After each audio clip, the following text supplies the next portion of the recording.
Good afternoon to everybody. My name is Ed Sachs, and I'm president of my collaborative team, and I welcome you to this special Collaborate webinar. If you wish to ask questions, please do so through the chat, and as I just requested, put in the chat where you're from. Jacinta loves to know who she's talking to. Also, if you're having any issues, please post to the chat, and our webmaster will respond, or send them an email at webmaster@mycollaborativeteam.com. Now, give me just a moment. I'd like to tell you a little bit about my collaborative team. We're in the Florida not-for-profit corporation. Our mission is to provide marketing and educational opportunities for our members in building more successful collaborative practices, utilizing our digital and virtual marketing outlets. The main goal of my collaborative team is to be the leading publisher and producer of collaborative process content and to be a marketing partner for our members. We provide our members the confidence, competence, assistance, and platforms they need to distinguish themselves as collaborative professionals. If you do not get our newsletter, you can go on to our website at mycollaborativeteam.com to sign up. It is free. And now it is my pleasure to introduce our Collaborate host for today, Jacinta Gallant. Jacinta is a respected Canadian collaborative lawyer, conflict trainer, mediator, and innovator in her field. She's recognized internationally for her insightful and experiential approach to teaching and managing conflict, and has been welcomed as a trainer throughout Canada, the United States, Europe, Australia, and Southeast Asia. She's the principal of Waterstone Law Group, a firm specializing in innovative legal services for families, and is the founder and president of Innovation for Lawyers Incorporated. She's known for her keen intelligence, engaging personality. God. Okay, enough. Okay. I will tell you, she's a former member of the board of directors of IACP and a trainer with the IACP training faculty. And now live from, is it COVID-free or almost COVID-free? Almost COVID-free. Prince George Island, Canada. Oh, Ed, your namesake. So for those of you who don't know, Prince Edward Island's the east coast of Canada, and I mean east, not north. Oh, Prince Edward Island. I said Prince George. Ed. It was a misprint. My bad. Yeah, you're bad. Okay, so welcome everybody. Let's get started. I'm gonna share my screen a little bit, but I actually just want to start with just acknowledging that this time last year we weren't living like this, and that there's something about an anniversary coming up that for many of us will be sort of the anniversary of either when we got called home or we suddenly got stuck at home, and that we are now so accustomed to interacting this way that there's even sort of rules of etiquette. And so what I want to do is say thank you for joining, and thank you for respecting that. Really, I'm probably going to do most of the talking today. As a trainer, I love engagement. I love to get people into rooms and do all kinds of things that way. But I have a lot that I want to present on. I want you to know, though, that I'm welcoming your questions either in the chat, or if it's like, be quiet, I need to know this, then just unmute and ask. In 2017, I was involved in a sucky case. One of those collaborative cases that truly, I wish I had an escape hatch. There was a full team. We had great clients who had all the miserable features of separation that include like entanglements, affairs, teenage kids watching and observing, farm, money, gifts, inheritances, everything that we know can lead to really challenging processes in our work, but also adding to it the emotional level of grief, betrayal, loss, all of that stuff. And we had three members of the team were very solidly committed to collaboration and had skills around working with people, and one member of the team didn't. And that member was a lawyer. So it really tilted meetings so that they were not about engagement or dialogue. And I really struggled for that case to not be reacting in kind, blaming, defending, trying to smarten my colleague up. Our team was split, not so much that that we were against one another, but no one really wanted to call out the elephant in the room because there was fear that the behavior would just get worse. Now, I'm hoping I'm not the only one on this Zoom meeting who's had the experience of collaborative cases that kind of suck, or any case where you're engaged and your desire to be helpful is met with resistance, a brick wall, or difficulty.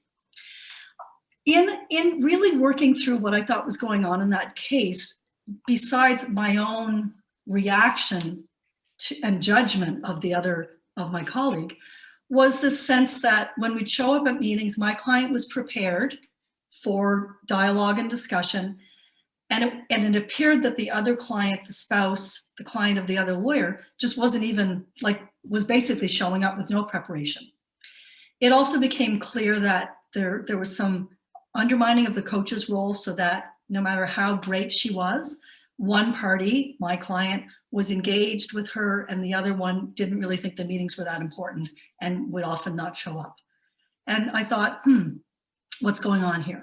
So apart from making a decision about what kind of process I want to be promising when I tell clients that they could choose collaborative practice, I decided there's got to be something to this about client preparation.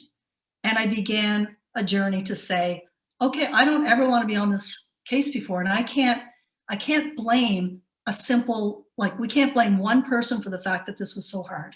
So what else could I do? I decided to talk to my clients, my favorite clients, because I knew I wanted more of them. And in this particular difficult case, my client was really one of my favorites. I really liked her, but the case was horrible. So I asked about 10 of my clients, what did they like about their work with me? What did they find challenging? And in terms of process, those that were collaborative clients, I asked the same thing about that. How might I have been more helpful? How might I have helped you be more prepared for what you were coming up to? And I learned a lot. The clients said they did like that deeper human engagement that I like to have with my clients, that they didn't see that at all as being a waste of time or wow, I wish I wasn't having to pay for that.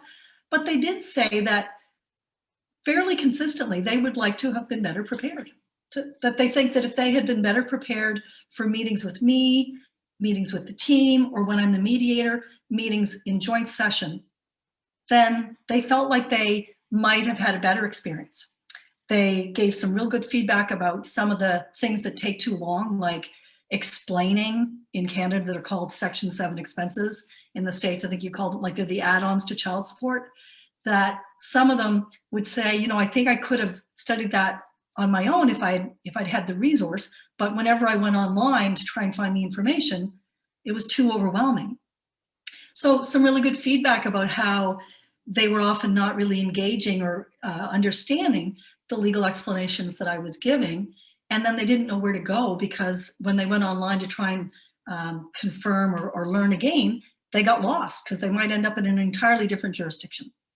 And so I began to really think, what can I do? It was New Year's, January 2018. I'm taking Tuesdays and Fridays off in 2018, and I'm doing something about this. So I wanted more meaningful engagement with my clients with the kind of efficiencies that I knew I wanted to provide. I knew I was tired as my hourly rate went up of spending time with clients explaining things that were actually quite simple, but knowing that they need the explanation, they need the information, and wondering how I could support that. I really wanted to help clients choose collaborative practice by building in efficiencies so that they can't say, oh, that's far too expensive, I don't want to include the whole team. I wanted to improve our teamwork, inspired, yes, by that difficult case, but also by some of my favorite cases where I felt like our team really, really carried the ball and helped a family make a healthy transition through all of our efforts, but also through theirs, by helping them develop their capacity, by helping them improve their communications so that they could then become their own problem solvers. I decided, you know what, I'd rather not practice law than do any more of the work that I hated. So I thought I need to take a new entrepreneurial approach. I hate the hourly rate, but it's kind of what we were used to. I thought, well, maybe I could have a junior mediator or a junior lawyer do a lot of the prep work that I think is so foundational to our work. And then I thought, don't be so dumb. That's the part that you love. Like, why give away the work that you love doing where you really engage with your clients, and give it to someone else and get them to send a report? Obviously, I also thought that wouldn't work. But I was highly motivated to help our families in my community because we've got some really solid, great collaborative professionals, and we tend to lose them. We have really, really great collaborative professionals, and we tend to lose them. So if we couldn't figure out a way to do better teamwork, I don't know what was going to happen. And I wanted to be happier. Yay! Those of you who know me know that that's sort of my jam. But both at work and in life. And that whole idea that drew many of us to collaborative practice or family mediation, to integrate my personal values, like what I really want to bring to the world, with my day job. And so I decided that I had to let go of outcome. I had to just dive into something and not have to lead for once. So I took a break from leading, bracket, for a while. The happy ending is that I feel comfortable stepping back into leadership now, because a lot of what I tried to build has created shared leadership. I thought, you know what? I'm an innovator. I like new stuff. My personality type delights in new things. And so I wanted to try a few things out. I wanted to ask my clients what they wanted, which led us to ask our collaborative professionals what they wanted, and led to a wonderfully deep conversation with our mental health professionals about the role that they wanted to play, about how they thought they could better help families, rather than taking on a role that we sort of defined based on what we'd learned in our training. And so we spent a lot of time in my practice group just talking about what that could mean. But I spent Tuesdays and Fridays basically creating something that I'm going to show you today. So this is the outcome. I'm really, really, really proud to show you. I'm going to show you a commercial. Hopefully the video will play. You know how sometimes in Zoom, sometimes in Zoom it's not great, but this is what I created. No.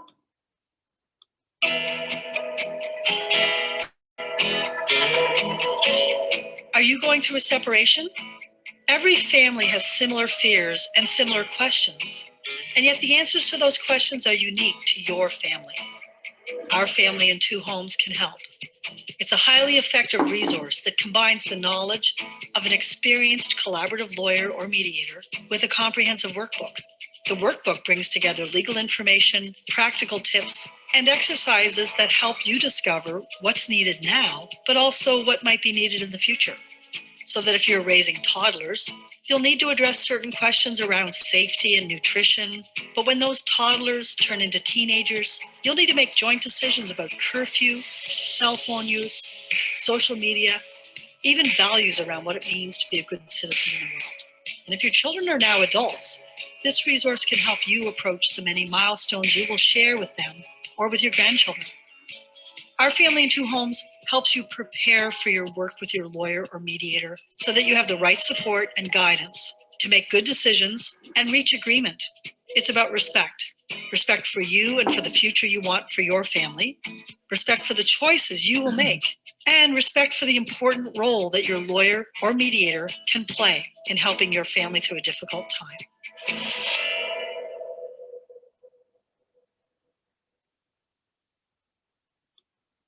And so began this journey. I'm just going to stop the share for a minute.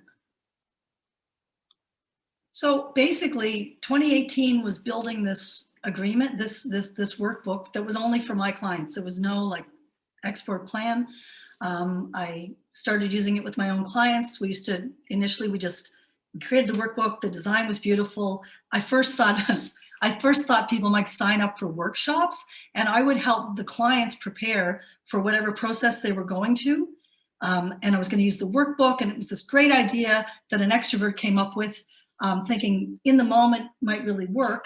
And then everyone who was not going through a separation thought it was a great idea, and not a single person who was going through a separation thought a workshop to prepare for their process was a good idea. So we got no one, we didn't even get an inquiry. And I had lots of colleagues and friends telling people, you should do this, okay? Which led me to another reflection. Jeepers creepers. I'm married to someone, and we've been married for 33 years, and he is someone who is an introvert, likes to plan, likes to think before he speaks, isn't always about the in the moment expression type way that I am. And I thought, holy, I wonder if there's something to that. So then I did some more work. I was studying the insight approach to conflict at the time. I was doing a lot of work around how it is that self-reflection leads to learning and how learning leads to resolution. Because the insight approach to conflict is about taking a learning approach so that in moments of conflict, we can open up those pathways to hearing something new. So all of that was working in my mind while I created the workbook, the next iteration, which is what you're going to see now. And that was to say that this workbook would be something that clients would use to prepare for their process, for their work with us, with our teams, with lawyers, on their own. So on their own time, guided reflection, but not just that. So I pulled together the feedback I got from all the lawyers. The clients. They liked the engagement. They really did think it was important to talk about who they are, what they want, what they're afraid of, and that there wasn't, that they weren't wishing I was more transactional and more, let's get to the deal. They wanted to understand the legal information. They often were flooded or upset during those moments of explanation. So I thought, well, what if we included legal information, self-reflection, and some really, really good questions? Because everything I was learning about the insight approach to conflict is about being productively curious and asking questions in a way that will lead people to reflect, so that it's not about the answer, it's about the experience that someone will have because they've looked at a question and thought about it. So I want to show you the workbook. I'll share my screen again.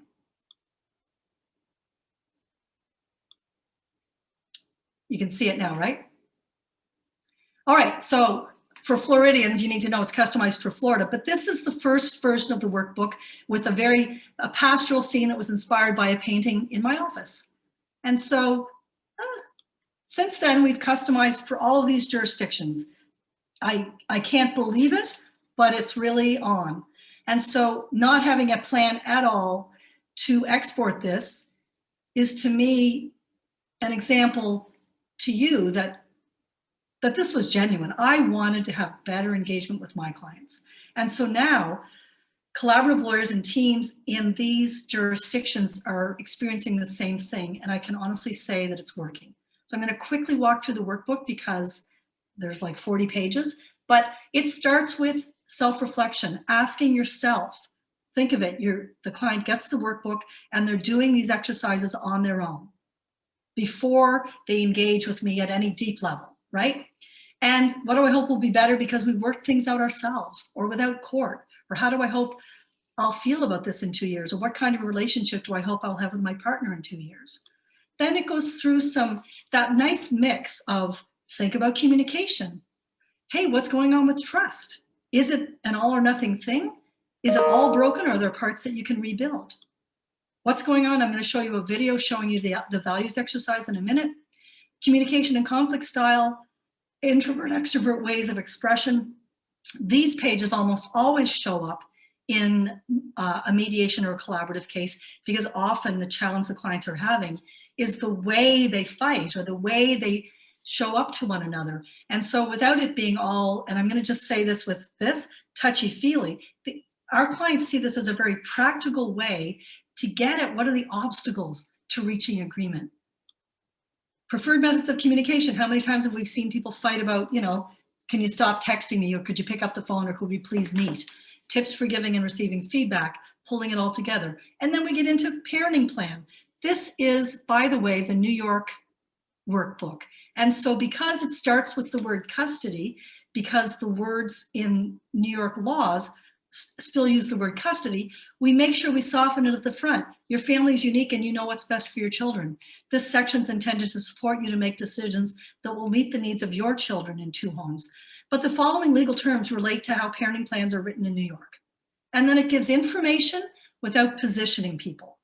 And then it asks a whole bunch of good questions. So coaches love this section because it complements the work they're already doing with the couple and allows for there to be a common feedback loop back to the rest of the team.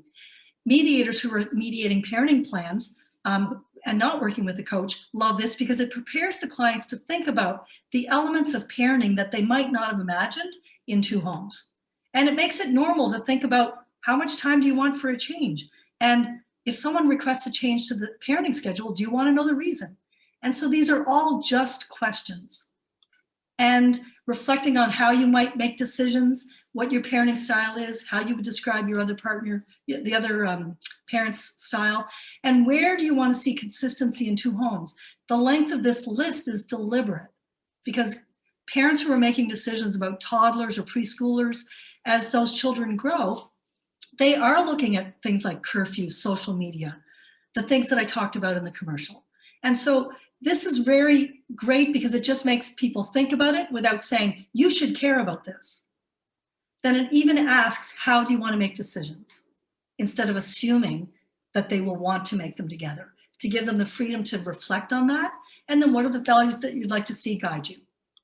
All right, then we get into financial decision making, and there's 3 more pages of reflection that bring home the question of basically what was learned in the first part of the workbook by revisiting the values and then looking at things like money personality and thinking about recent financial decisions or discussions that you've had. How did they go? And then what are your similar and different attitudes and beliefs about spending? So that we're setting up the clients to have reflected on that when we then get into the law of child support. So again, this is the New York section, but for each jurisdiction, the sections about the law are customized for the jurisdiction. And so this explains how income is determined, what child support is, how the formula works with income sharing, and then some really helpful tips for the clients to know, oh, what about childcare expenses? What about healthcare? And so there's a lot of detail in here that many of you probably, and the financial professionals as well, probably use as a handout already. What we find is that it's in one place and that the extra helpful things that the financial professional or the coach might provide to the parties is also a part of a package, but this workbook allows everybody to go back to the same pages. I can't tell you how many times clients have wondered, and I've said it's between pages 24 and 31. If you review it tonight, I'll chat with you about it tomorrow. Then we get into the practical side, like how will you make payments without telling them what they should want? And then how will you deal with changes to your situation? Then we explain what spousal maintenance is, and look in bold here, everybody can smile and say, yeah, spousal maintenance questions are complicated and can fuel strong emotions. If this is an issue you need to address, ask for help to express yourself in a productive way. And so the language in the workbook is intended to invite the client to ask for help from any of us. But for clients that are working with me when I'm the mediator, if it's a mediation case, then they know that the person they would ask for help, well, would be me. Mentions health insurance, health coverage. We deliberately put in what the legislation says about spousal maintenance, sort of how entitlement's determined and what its purpose is, so that it's right there in the book. And if it's an issue that you know is going to be dealt with, you can refer to the legislation or not. But I do find that it saves that awkward moment where we're discussing the law and maybe one person didn't know there was going to be a spousal maintenance ask. And that shouldn't happen, but I've seen it happen. Okay, and then marital property, how it's dealt with, or family property, tips for dividing household contents. How many times have you wanted to have a little handout for people? And then information to gather checklist. It's customized for each jurisdiction, but what we find is that nationally they're pretty consistent, and that this is not as extensive as you'd get, say, from Ed, as a financial professional, would have your own way of gathering information. And so it's a great resource. Sometimes I'll revisit with clients and we'll tick the boxes that they actually need to gather because some of it won't be relevant to their case. And then some helpful worksheets for scheduling parenting time and some online resources. So the way the workbook rolls out is that the first instruction to the client is please do the first 13 pages. Those are the reflection pages. I say very clearly, and we're learning that the rest of our community is finding that letting the client know that the workbook is their private journal is important. They don't need to share it with each other or with us. They will want to, but they need to know that this is just for them to do their work. So I always have an empty workbook, and everyone on the team has an empty workbook so that you can refer to empty pages if you decide you want to do that. If you're going to refer to it. So particularly, like, I've got so many cases where this page on trust has helped in the middle of an argument where, you know, you just don't trust me, and I'm so sick of you not trusting me, and why don't you trust me with the kids? Trust, trust, trust. And instead of trying to contain it or do much more than reassure clients that over time maybe trust will be rebuilt, I've been able to turn to page 5 and say, okay, so this is really tough. Which parts of trust have broken down and which parts do you hope to restore? And what my favorite example was where the couple were fighting about a trip to take the kids to Disney World, actually. And mom didn't want dad to take them because she didn't trust that he would supervise properly. So they agreed that they actually had a pretty good handle on privacy and accountability. No, boundaries. And they struggled with reliability. Dad thought he was reliable. Mom didn't think he was. And they both agreed that they had trouble interpreting what the other person said without judging or giving a generous interpretation to the other side. So please know that what I've seen is that because this page is familiar to the clients, when I turn the empty page to them, their brains engage with their hearts again, and they're thinking again. And so it's not containing or trying to move along the conflict. It actually is almost a magic wand around trust. So then they begin to work on it. And then in the end, what I've said is, okay, so you've agreed to work on reliability, non-judgment, and generosity. Okay. Do you give me permission now to remind you that you've agreed to work on those things? And because they chose it and we didn't tell them, it resonates. And so you can imagine through the next few meetings, there were opportunities to say, can you try that again and give it a generous interpretation? Or how could you hear that in a non-judgmental way? Or reliability is something you guys both want to work on. How does that idea help make sure that you can rely on one another? Again, they know what we're talking about because they chose what they needed to work on. The values exercise, I'm going to show you a video right now.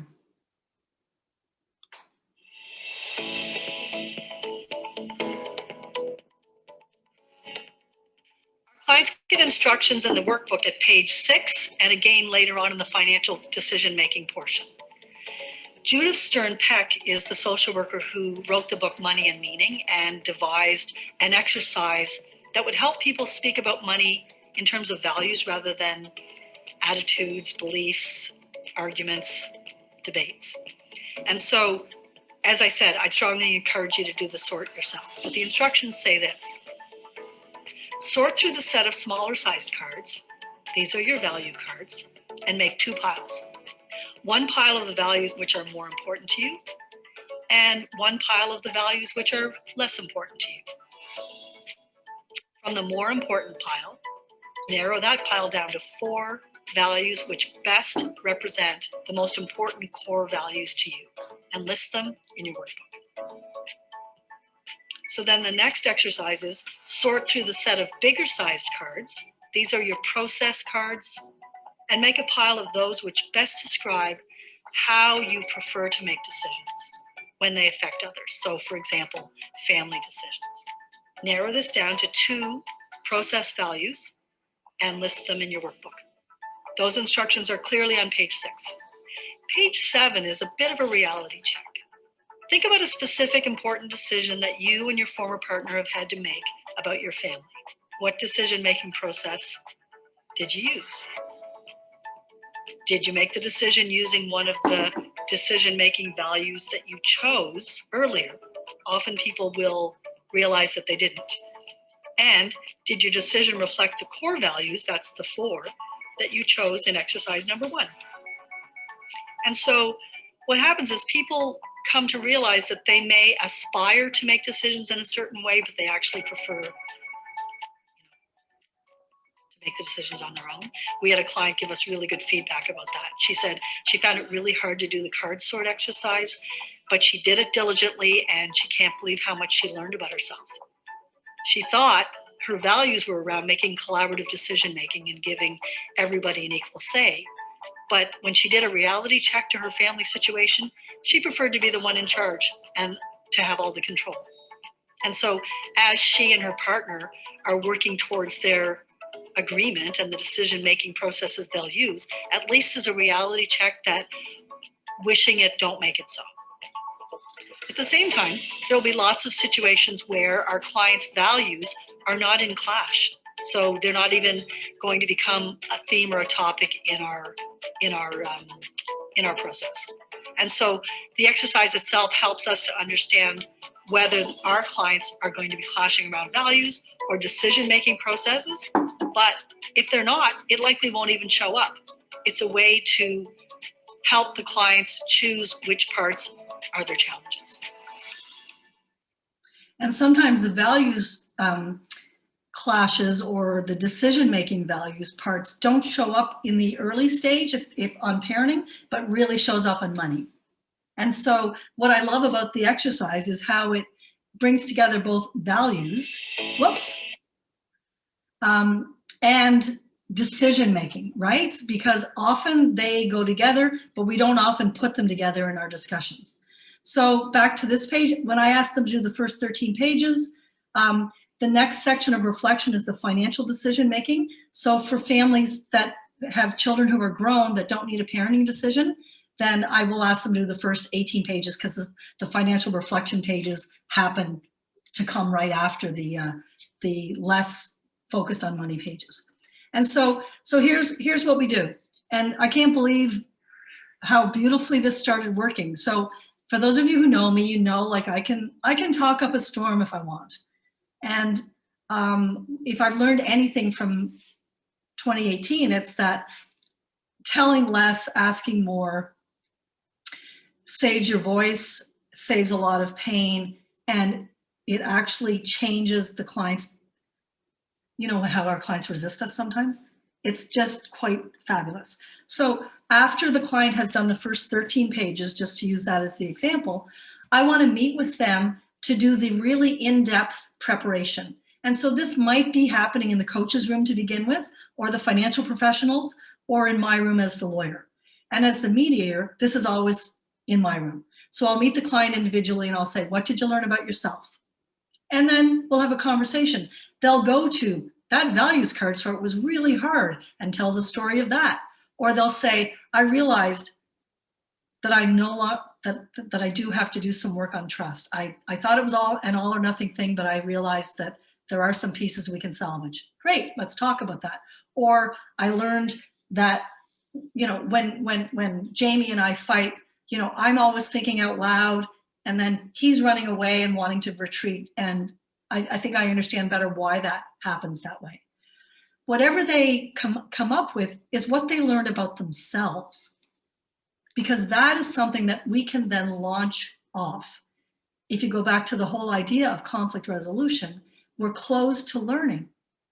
And so how is it that an exercise that asks you about yourself helps? I think it's because we have such tunnel vision when we're going through this difficult time, that the idea that we could maybe discover something is both eye and mind opening.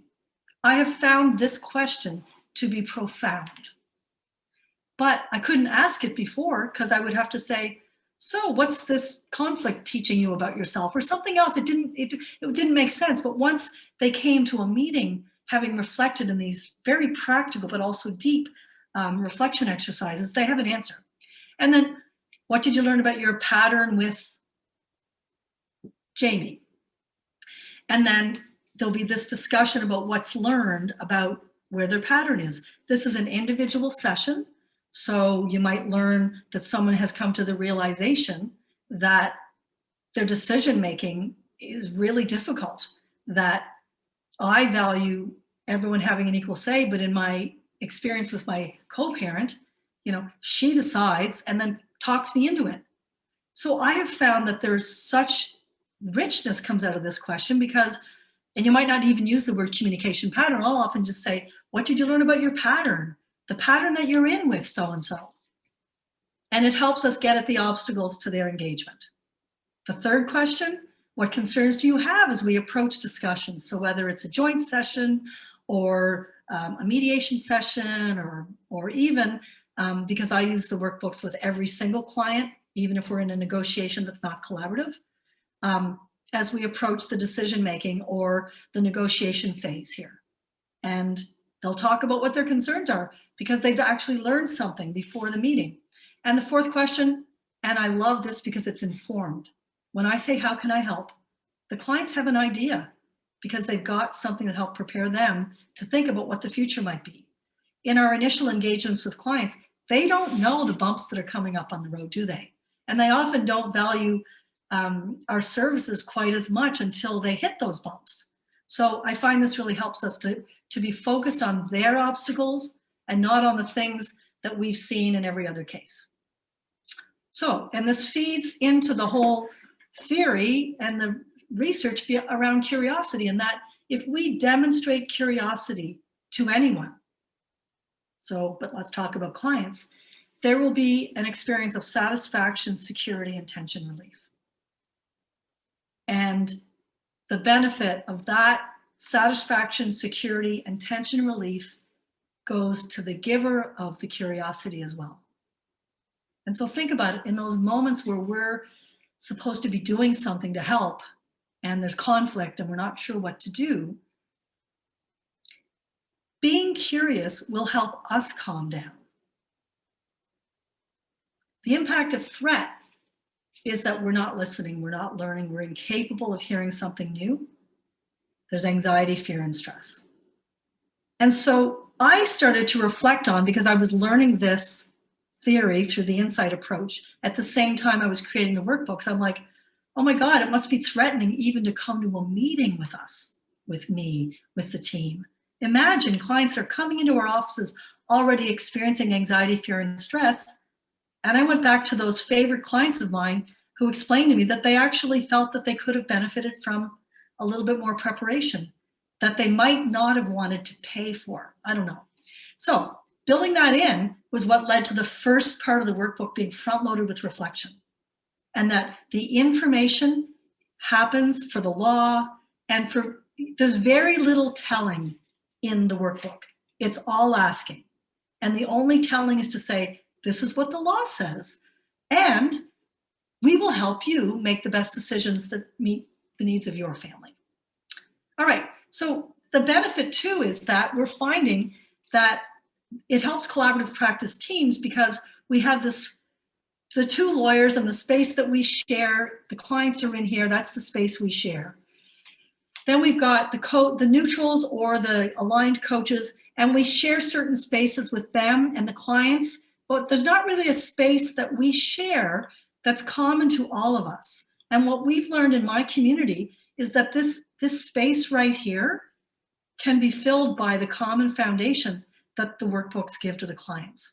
And that's now being borne out in team cases that we're seeing, because we're only, this time last year, I think we had I don't know, maybe 16 jurisdictions, and beginning to experiment with teams. Well, now we've got 32 jurisdictions and probably 5 where there's teams, but we're slowly building. And so Deb Clemenson, who's a coach and child specialist in Minneapolis, working with all our friends in Minneapolis, says that it supports teams to manage difficult communication and conflicts with clarity and respect. She sees it as being an attunement to help the team communicate among one another. Katya Siakme, yeah. Jacinta, Jeff Wasserman asks, how do you make certain the other client's going through the same process with his or her attorney where everyone would be on the same page? Yeah, that's part of this team question, I think. Yeah, that's the big team question. So let me just quickly go through this, and then we need to talk about that. So there's financial professionals are saying it helps, lawyers are saying it helps, mediators are saying it helps. All of this is coming from people who have been using the workbooks with clients. And the big challenge we have, and for those of you who work in jurisdictions where there's a lot of Spanish-speaking people, we have a Spanish workbook. It's in German, Portuguese is almost done, and we're working on French. Okay, So I just want to finish what the other resources are, and then I want to talk about Jeff's question. So we created another workbook for, and Carol, it was inspired, well, I didn't know you and Bruce were going to release your fabulous book that I have in 3 places in my office, but it really supports what we all know, and that is any family, no matter what the ages of your children are, needs some kind of way to manage their process peacefully. And so our family in a few homes covers off the parts that might still be involved with young adult children, right? And expenses, but also estate planning, thinking about the difficult conversations about spousal maintenance, and managing the reflection and the preparation, just like the other workbook does. And then designing our future together is my most exciting thing right now, because haven't you always wanted to figure out a way to help people stay together? So we've been working on this for a year, and it's ready now. And so it will be for when couples consult with us, and I think that collaborative practice is such an appropriate and bang on process for planning, whether you need a written agreement as you enter your new relationship, and inspired by the whole idea that there are some therapists, mediators, and collaborative professionals who are working with couples who may also have some questions about how they design their future together. This workbook, whoops, I didn't include it the whole thing. This workbook is for that. So it's a different spin on the reflection. It's very future focused on staying together, but inspiring people to say, you know, it can seem really scary, and it can seem like you're just saying we don't trust one another if you consult with a lawyer about a prenup. And so knowing that, so it's peppered with information about, you know, the laws are different from jurisdiction to jurisdiction. There's lots of good reasons to enter into a written agreement, but why don't you reflect on these questions first? And then if you need a financial planner, here's a way you could go. If you need a therapist or a coach, here's another way. If you need a lawyer, here's another way. So our plan is to really get the message out that asking for the prenup doesn't have to mean that you don't trust each other. And so I'm really excited about it, and I'm happy to chat sort of at the end. I didn't create a bunch of slides for it because we literally just sent it out for its last review. Okay, so here's the challenge. Becky Fisher, Carol Ann, Maza, who else? I think that's it on this call, have been they have these workbooks and they're looking for teammates. And so the problem is that there's a sense of whatever's going on with COVID, people are uncertain about their future. Like, people are not necessarily saying, I want to invest in a different way of doing my work because I don't even know what the future holds for me. So what I want to tell you is this: in order for Carol Ann and Becky to have a case that includes yet another lawyer from their practice group needs to choose to license our products. And so I want to talk about the business side because I'm so excited about what I came up with. And that is that in our business model, we license the workbooks to be used by the collaborative lawyers who must be committed to interdisciplinary collaborative practice. So if you're not a lawyer and you're on this Zoom call, please know that my intention as a lawyer is to help more clients land in lawyers' offices and choose collaborative practice. But I'm a lawyer. I created the workbook to include the laws so that the collaborative lawyer could say, this is going to help you prepare for your work with all of us. The other thing is, you know, you heard in Ed's kind introduction that I've traveled a lot to give collaborative practice training around the world. And I hear everywhere I go that it's not working quite so well, that people are resisting it because of cost, that we don't have enough mental health professionals who will stay because they get tired of the role that they've been delegated, or they won't take the training, or whatever. Or they're, in my community, they're already really busy as therapists. They don't have as much time for team meetings. And so I wanted, as a lawyer, to create something. Mind you, remember, it was just for me. But when the export idea got out there, I'm like, okay, well, my customer will be a lawyer. And I will promise that that lawyer can make at least twice what they pay for the workbooks by using the pricing model that we've developed, which is clients pay for a resource package that includes some of my services. Sometimes it's 3 hours, sometimes it's 2 meetings, plus a workbook for a resource package fee. And in that resource package fee, I always add $350 so that no matter what, I'm always generating passive revenue by using the workbooks. But I know that the clients are saving money. Like, it's weird. And so in pricing the licenses for collaborative lawyers, I just work with you to make sure that we're pricing it where you can earn at least twice what you pay, which makes it a bit of a no-brainer.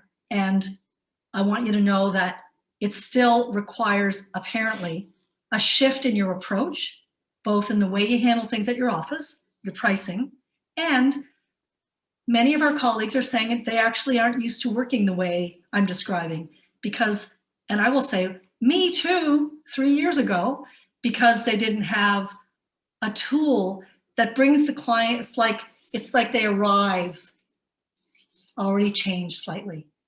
And that change began in their living room, and it might have been then supported by a meeting with the coach, because that's the first step in their process.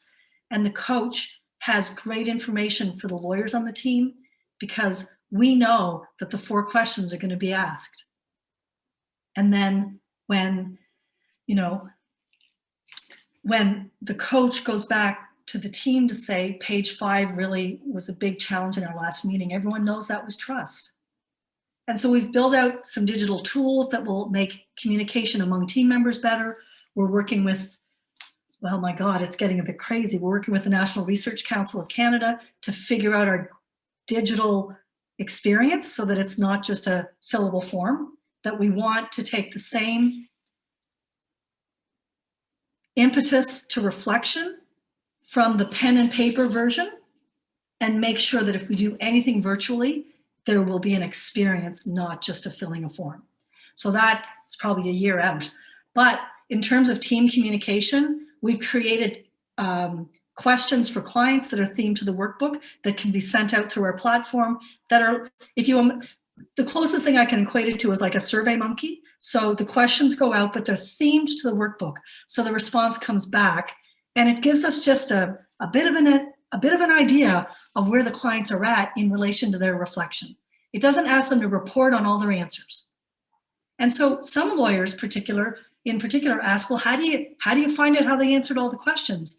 And I used to say, well, it's none of your business type thing. I didn't really say it that way, but it's their private journal. But what I've learned is you just ask. So what did you learn about yourself? What are you struggling with? What parts are hard? And they're better ready to answer because they've got a sense of what the whole picture is. And when we ask those questions at the beginning of our process, we know that their answers change as their lives change. And so what I love about this is they could be in a financial meeting with Ed, who's facing some of their arguments or conflicts, but Ed's already knows that they're using the workbook, so he can use, is this about the way they express themselves? Is this about one person avoiding and the other person competing? Is this about trust? Is this about the way they make decisions? And when Ed feeds back to Carol Ann and Becky, I think it's about that. Everybody kind of knows, oh, that's what it means. But it does not do the job for any of us. There is no part of this that is do it yourself. My job is to create work for the people who are going to work with families in the way that we do. So this is not about, oh, here's a workbook, do it yourself, and then I'll draft your agreement. It's all questions. And the information that's in there is helpful stuff that they could get online, to be honest, because if they knew where they could go to read something accessible about child support and spousal support and family property, the information is just written there in an accessible way that you can reinforce their learning by saying, it's on page 29. Have a look at it and we'll chat about it tomorrow. So a lot of that, for those of us that are more senior in practice, a lot of that stuff that takes a lot of time with clients, but isn't of a lot of value to them because it's like, you could get this online. I just refer them back to the workbook and they're ready. And if they have more questions, they're better questions because they actually are coming from a place of information. So this is where I sometimes get the question, what about the clients who won't do the workbook? And I say, haven't had that yet in 2 years, but I'll tell you what I think that's about. I don't I don't give the clients in my practice the choice. I used to. I used to think there was just, oh, there's one kind of client that would be great for this kind of resource. And then after about 8 months, my daughter, who's a lawyer, who's also helping to create all kinds of content for our Innovation for Lawyers, she began working with me because she became a lawyer last year. And she's like, Mom, we actually, like, hardly anyone leaves without a workbook. So why do you say that? And I realized that even our clients that are not in a collaborative remediation process are benefiting from this. We have 2 cases we started in the last 3 weeks, and one of them, we finally had the resistor. She was strongly resistant. She came with that deer in the headlights. My husband thinks we should do this. What do you think? And you can tell she kind of wanted us to say, that's probably a good idea. Let us write it up, right? Because she's so stressed, and there's 3 teenage boys, and there's a girlfriend, and there's a elderly parent. And so she actually left the office with a workbook and resisted it. And 2 days later, she was a different person. She was emailing with reasonable questions. Thanks, this is really helping. I'm gathering this information. And she loved it. So I thought, great, now I can report back what happens when clients resist this. But apparently it still hasn't happened.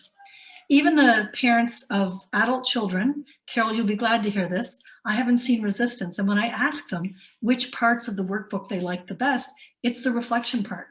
It's asking about how they want to interact with one another in the future. It's asking with respect, what are the relationships that were built while you were together that you care about going forward? And it doesn't assume, it just asks. And so it's now Carol and Bruce's book is like right there in the resources section. And I'm so glad you did it. If you haven't read it, guys, it's beautiful. And so we're all in this together. And Jeff, in order for collaborative teams to be using the workbook, because I don't mind saying, have spent like hundreds of thousands of dollars getting to here, is that it's a business for me, and it's also a passion.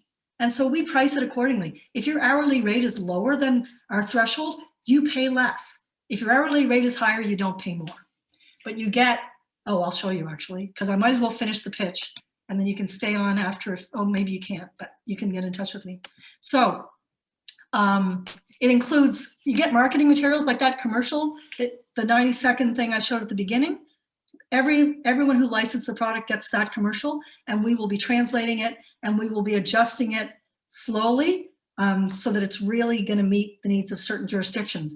But you get marketing resources with graphics, and you get sample social media posts. This is some of the websites that we've seen. This is Stephanie Dobson in Alberta. This is Joe O'Sullivan in England, and this is Catherine Brink in Vancouver.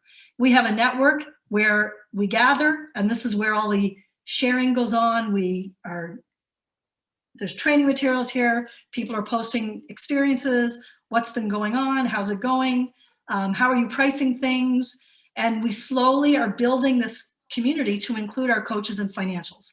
So you can see, like, we got lots of great feedback about the 4 questions, 2-minute video, so it's posted here. And if you want to learn about personality type, how do you want to, here's a resource. Come to our March hangout, because Louise Livesay is going to talk about process options. And so we have this network to support all of us using the resources. Oh, and look, there's my post for Carol and Bruce's book. I didn't know you were going to be on the call, Carol. I always show that. And so we're really ready. There's comprehensive training in here for how to roll it out in your office. And these are the digital tools so that you can log in and choose to send the client a question about reflecting on parenting or communication and conflict. You might make a choice to do that. And the pricing is all here. This is a typical price in North America. I'll just let you know. So for $5,000, which we will accept payments over up to 18 months, you get 10 workbooks, which after you use them, you'll make back about $3,500. So your net cost is about $1,500, but you also get all the marketing materials, which are worth more than $5,000 anyway. And you become part of our learning community with ongoing training and support. We have 3 meetings a month you can drop in on, okay? And then you never pay that big price again, because the rest of our pricing is based on per workbook. And so if you charge $300 or more, the per workbook price is that, but you're going to make $350, and you make a net passive revenue of $240 for each workbook. So this is how the pricing works. But what I love about it is we just work with each jurisdiction. So in Malaysia, where we're working on it now, the currency against the Canadian dollar is quite low. So we're just changing how it is. In Europe, where they're using flat fees a lot, we're changing it up for the fact that what's going to be the value. And our collaborative mental health professionals and financials get a version of the workbook so that they are as much a part of the team as anyone else, because the workbook, that's the comprehensive version, is for the clients. So it's not, there's no difference to the client. They get the same workbook, and it's just the licensing and business side is focused on the lawyer being the purchaser. Okay. Oh, shoot. There's only a minute left. That's all right, Jacinta. We're going to let everybody, we're going to stay on, and anybody that wishes to stay on and ask Jacinta questions, you'll be able to, as long as Jacinta wants to be here. But let me thank Jacinta for a tremendous, I have to tell you, I have worked with the workbooks. They are fantastic. So I encourage you to get in touch with Jacinta if you can't stay on, or stay on for a few minutes. Let me just tell you, coming up, we invite all of you to make sure and join us on Friday afternoons at 4:30 Eastern Time for our happy hour. We have some great collaborative conversations and some fun every Friday from 4:30 to 6 Eastern Standard Time. And every Wednesday at 1 o'clock, join us for our Collaborate Live, a 15-minute conversation with a collaborative professional. This past week, we had Brian Galbraith talking about his fixed fee process, I should say, in your terms. And I believe, Eric, who's coming up this next week? We're going to have Steve Turner and Rebecca Fisher. They're going to talk about, right, they're going to talk about trauma and dealing with trauma in the collaborative process. It's going to be very insightful and very interesting. So join us on Wednesdays at 1 o'clock for Collaborate Live on Facebook, or go to our webpage, mycollaborativeteam.com, or our YouTube page, also mycollaborativeteam.com, to watch our Collaborate Lives. Again, Jacinta, thank you very much. And now we'll be glad to open it up to questions. Sharon, yes, we do. In Cleveland. Yeah. So feel free to unmute if anybody wants to unmute and have a conversation with Jacinta. Hey, Jacinta, it's nice to see you. Yeah, hi, Sharon. I just was saying, yes, we do. You do have people in Cleveland? Yeah. Okay. The attorneys who've purchased the program? 7 of them. Yeah, get in touch with me. Oh, okay. Thank you. Yeah. So, I mean, what's happening is ever since the ICP forum, when I did the webinar, people are going like, holy shit, this could really work. And what I love about MCT is that it's all about helping us all do the good work, but make a living doing it. And I swear to God, this works. Financially, it works. Wonderful. Well, congratulations. It's amazing. Right. Thanks. I never even set out to do this, but I have felt very supported by our collaborative community. Yeah. Beautiful. Because Anybody we else have have any two collaborative groups here in Cleveland, as you know, and sometimes they do things together. That's how I got to meet you to begin with, and sometimes they don't. So that's why it was interesting. I want to find out how these things all work together. Well, one of the things that we have learned, and I'll just be honest with you, is that there will be some members of collaborative groups that love this and want to do it, and there will be some that don't see the value in it. And the people who love it and want to do it, who struggle on the financial side, we just work with them. Like, we just are so confident that the more people that are using these resources, the more collaborative practice can shine, because it builds the efficiencies. If for no other reason, it just makes it easier for us to communicate with one another. And so know that if you're interested and there's uncertainty financially, like, just basically get in touch, because that's what we do. We work with each of our jurisdictions to make sure that it can be priced right for your community. But the marketing materials alone would right, to create, yeah, anyway, whatever, that's sales pitching. So